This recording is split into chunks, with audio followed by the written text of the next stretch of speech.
Tafsir Al-Azhar karya Profesor Dr. Hamka, ayat 41 hingga ayat 43 dari surah Al-Ma'idah, surah nombor 5. Bismillahirrahmanirrahim.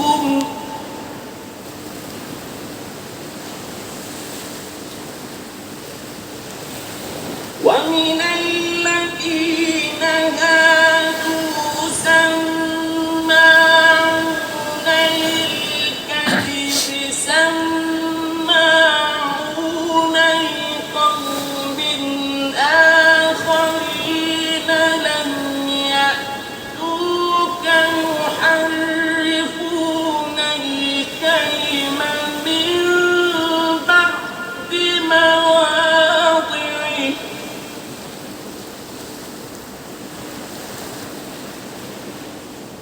يحرفون الكلم من بعد مواضعه يقولون إن أوتيتم هذا فخذوه وإن لم تؤتوه فاحذروا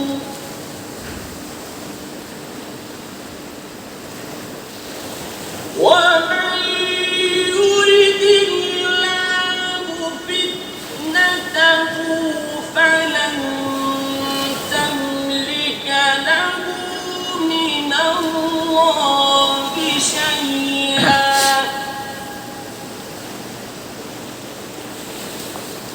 أولئك الذين لم يرد الله أن يطهر قلوبهم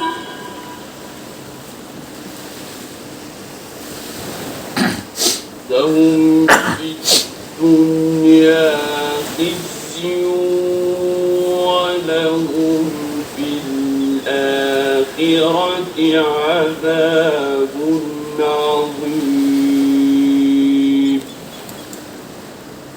Ayat 41. Wahai Rasul,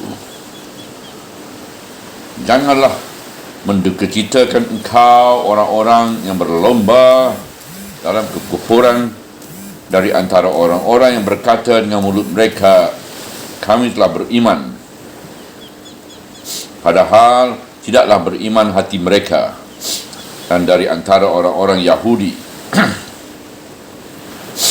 mereka mendengar untuk berdusta, mereka mendengar untuk suatu kaum yang lain yang tidak datang kepada engkau.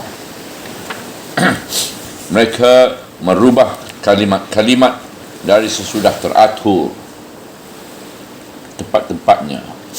Mereka berkata, jika didatangkan kepada kamu hukum begini, maka terimalah dia. Dan jika tidak didatangkan kepada kamu, maka hendaklah kamu berjaga diri. Dan barang siapa yang dikehendaki Allah akan mengujinya, maka sekali-kali tidaklah engkau berkuasa menolaknya daripada Allah sesuatu pun. Itulah orang-orang yang tidak dikehendaki lagi oleh Allah bahawa akan membersihkan hati mereka. Bagi mereka di dunia ini kehinaan, dan bagi mereka di akhirat azab yang besar.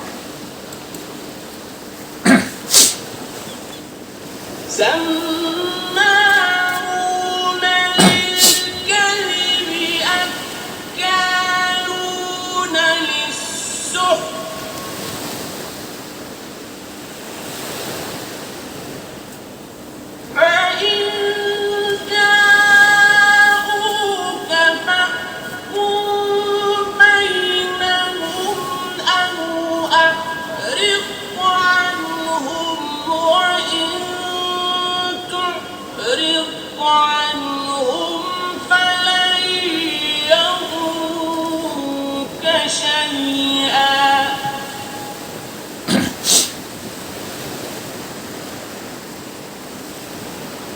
وإن حكمت فاحكم بينهم بالقسط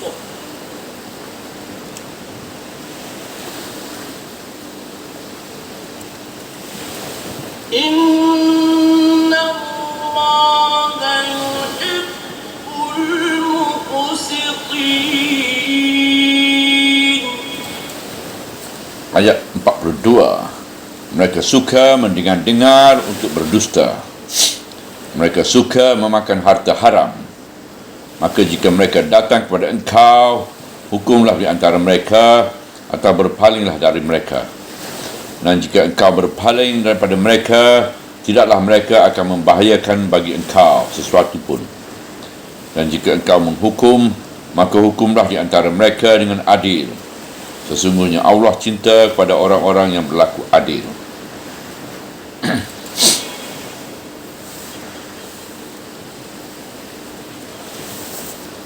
وكيف يحكمونك وعندهم التوراة فيها حكم الله ثم يتولون من بعد ذلك وما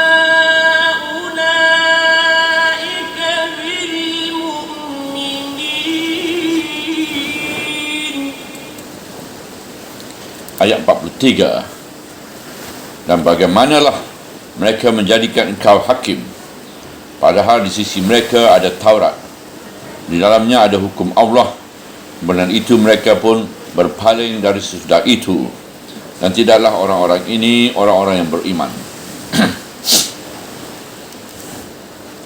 Hukuman gerombolan perosak keamanan sudah terang. Demikian pula hukuman bagi si pencuri, bagi laki-laki ataupun perempuan. Tetapi ada orang yang bersalah, yang sukar untuk ditentukan hukumnya, kerana kesalahannya itu mengenai hati. Tingkah laku orang itu seperti mendukakan hati. Wahai Rasul, janganlah mendukacitakan engkau orang-orang yang berlomba dalam kekufuran dari antara orang-orang yang berkata dengan mulut mereka, kami telah beriman, padahal tidaklah beriman hati mereka. Pangkal ayat 41. Janganlah mendukacitakan engkau, artinya janganlah sampai engkau berdukacita lantaran orang-orang itu berlomba dalam kekafiran. Inilah orang-orang munafik yang mudah saja dengan mulut menyebut beriman, padahal hati jauh dari iman.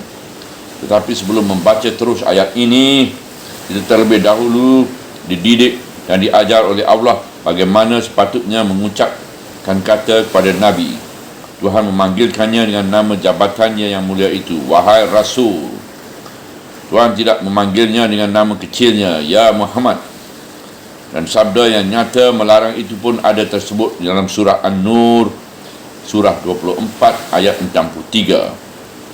Bahawasanya kita dilarang memanggil Rasul sebagai memanggil di antara setengah kita dengan yang setengah lagi. Dan dalam surat Al-Hujurat, surah 49 ayat 2 hingga ayat 4, bersuara keras melebihi suaranya atau memanggilnya dari belakang dinding saja adalah menunjukkan kurang akal dan kurang budi. Setelah Allah memanggil beliau dengan nama jabatannya yang mulia itu, Allah melarangnya supaya beliau janganlah beliau berdukacita melihat laku perangai orang-orang yang munafik, yang ringan mulut menyebut iman, padahal hati jauh dari iman. Sebab dalam perbuatan akan terbukti juga bahawa iman itu hanya bermain di ujung mulut saja, tidak datang dari lubuk hatinya. Dan dari antara orang-orang Yahudi pun ada di antara mereka yang berperangai buruk itu. Maka janganlah itu mendukacitakan hatimu. Mereka mendengar untuk berdusta. Mereka mendengar untuk suatu kaum yang lain yang tidak datang kepada engkau. Ada beberapa di antara Yahudi itu bersungguh-sungguh nampaknya memasang telinga mendengar percakapan Rasulullah SAW.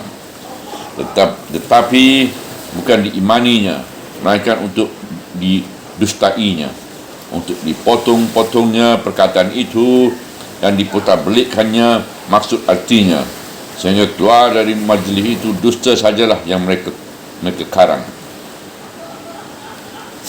Sebab mereka mendengar untuk mencari-cari kalau ada perkataan itu yang bisa disalah artikan, dan ada juga mereka mendengar perkataan Nabi SAW untuk dilaporkan kepada orang lain yang tidak hadir, iaitu pemuka-pemuka dan pemimpin mereka yang mengutus mereka menjadi mata-mata, iaitu spy. Sebab itu, maka telinga yang mereka pasang itu adalah untuk kepentingan orang lain yang mengandung rasa pemusuhan.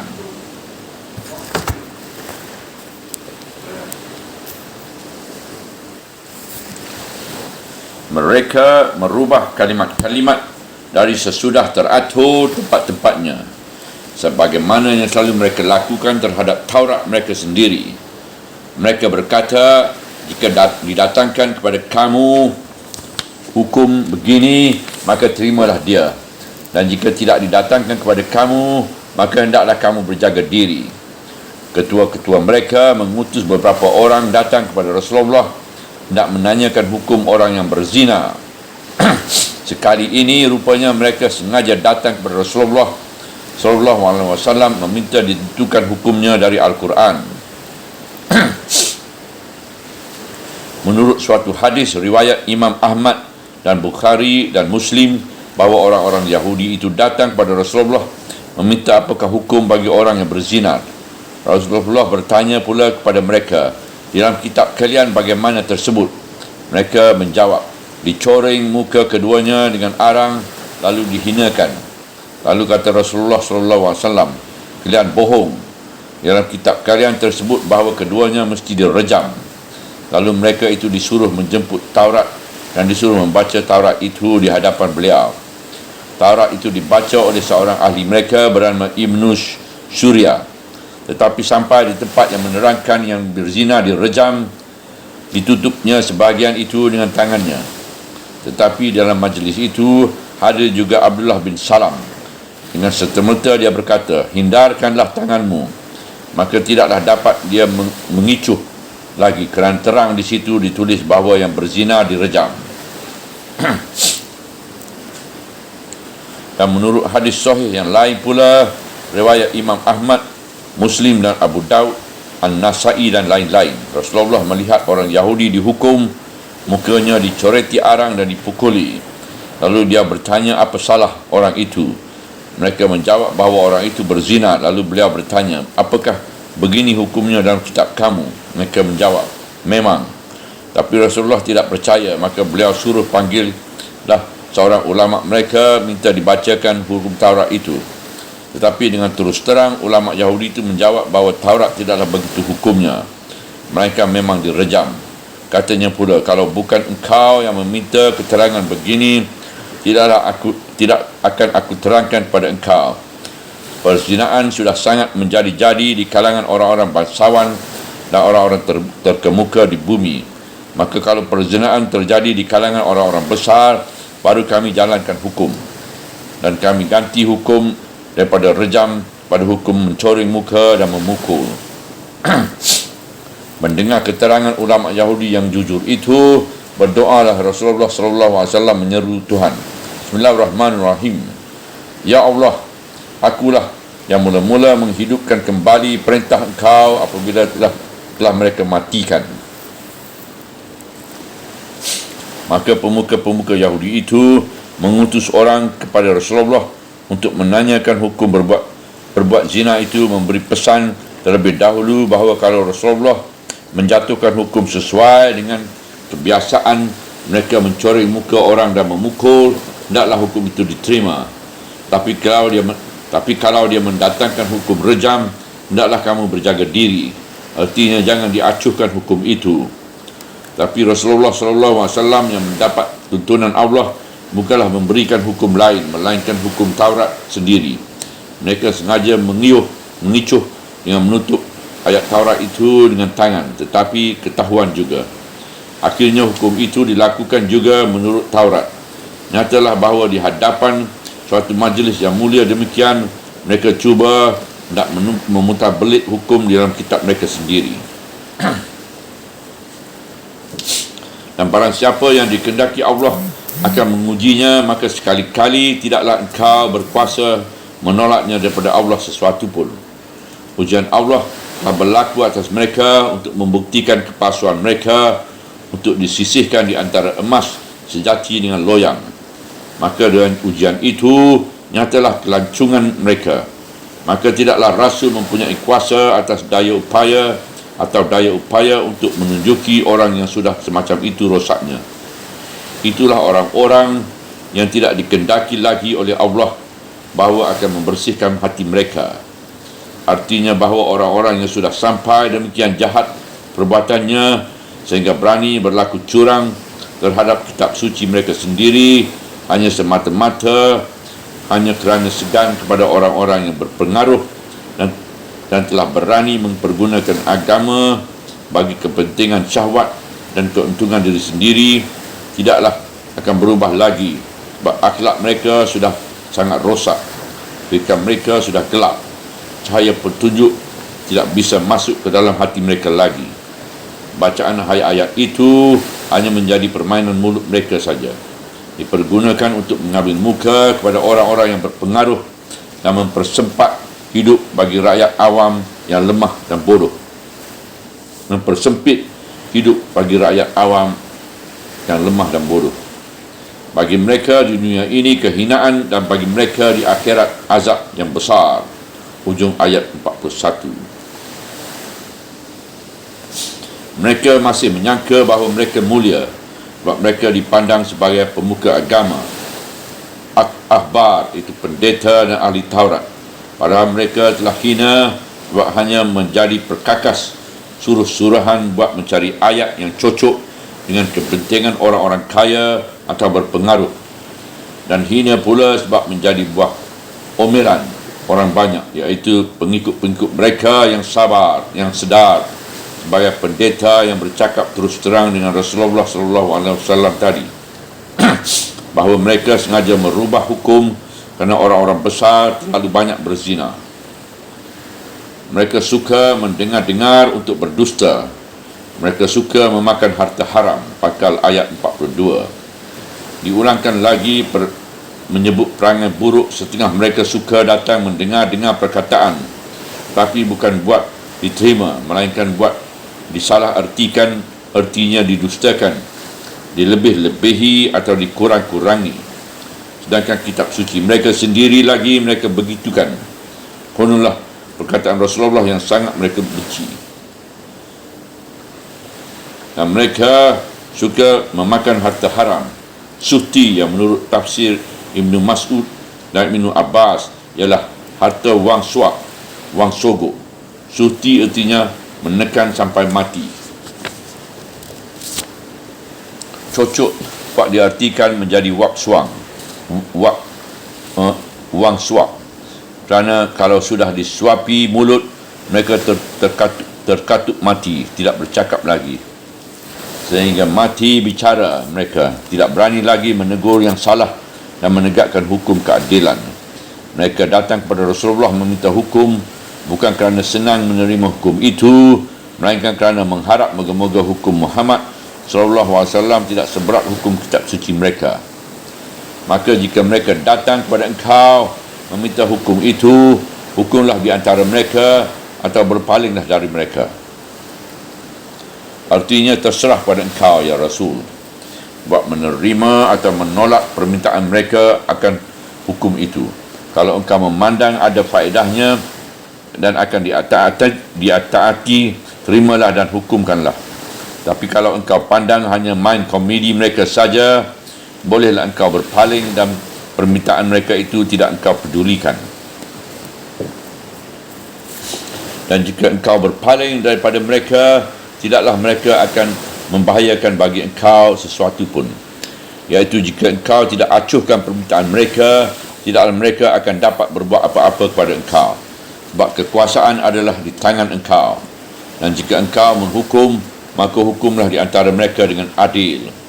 Maka kalau menurut pertimbangan permintaan mereka patut dikabulkan, kabulkanlah dan jatuhkanlah hukum itu dengan adil, dengan tidak memilih bulu, tidak segan-segan, tegak lurus di dalam kebenaran, untuk menjadi contoh teladan bagi mereka tentang bagaimana caranya menegakkan keadilan. Sesungguhnya Allah cinta kepada orang-orang yang berlaku adil. Hujung ayat 42. Sokongan besar akan diberi Tuhan kepadamu lantaran engkau menegakkan keadilan. Hanya dengan keteguhan menegakkan keadilan, ketenteraman dan kekuatan akan tercapai, dan umat pun akan merasa bahagia. Adillah yang menjadi tiang-tiang dari bangunan umat. Dan bagaimanakah mereka menjadikan engkau hakim, padahal di sisi mereka ada Taurat, di dalamnya ada hukum Allah. Pangkal ayat 43. Selama ini mereka membantah Rasul, tidak mahu menerima ajarannya, dan mendakwakan diri teguh berpegang pada Taurat, padahal dalam Taurat itu lengkap hukum Allah kalau mereka mahu menjalankannya. Di ayat ini Tuhan bertanya sebagai suatu ketakjuban kepada Rasulnya, bagaimana bisa kita memakai ungkapan ada pun, dan dengan maksud apa, maka sampai begini. Sebagai juga pepatah, kalau tidak ada berada, tidaklah burung tempua bersarang rendah.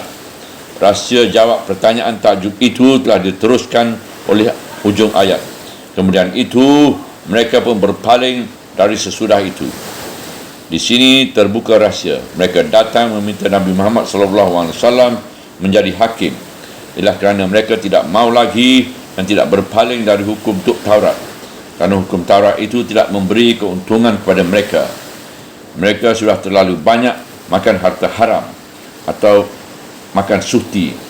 Selama ini mereka mengaku beriman teguh kepada Taurat, maka dengan tegas Tuhan membuka kepalsuan mereka.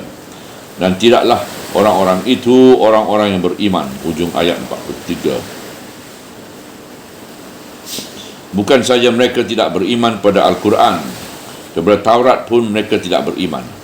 Mereka hanya iman kepada memakan harta haram.